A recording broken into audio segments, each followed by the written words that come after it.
What's up guys, we got a 2009 Mercedes c350. Side marker bulb is out.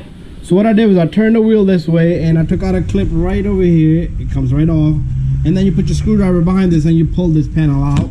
And once you pull this panel out, right there, that white connector up there is your, oh my god, the light's dead. Okay, so I had to get my phone. Didn't want to get my phone dirty, but it's gonna have to get dirty and we can see it better. So you see this little connector right here? This is just a twist on right here. All you do is you twist this baby off if you got good freaking fingers, and I had broken fingers, and this baby just comes right out. The finger that I'm turning with, this index finger, took a shot with the hammer right on the tip years back. And this is the bulb. All you're gonna do is pull this bulb out. I'm gonna do it with the one hand. Kind of got water in it. So, okay, the bulb broke.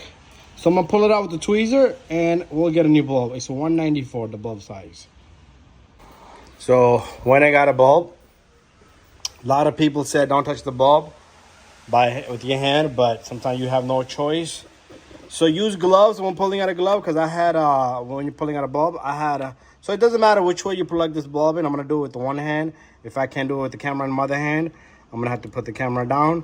So it just gotta go in the slide. It doesn't matter if you twist it the other way or the other way. There's no right or wrong here, okay? And it should click right in just like that. And then all you're gonna do is take this back to its original position. Now you're gonna have to find the slot, and you're gonna have to lock up the socket. So you're gonna have to turn it clockwise, and there it is. Oh, I went too far, so just stay halfway and you're done. Put this panel back in and put the clip back in. The clip is probably somewhere on the floor. I have to fish and look for it, and then I'm done. And the marker light should be working. Same process on the opposite side here. Thank you for watching.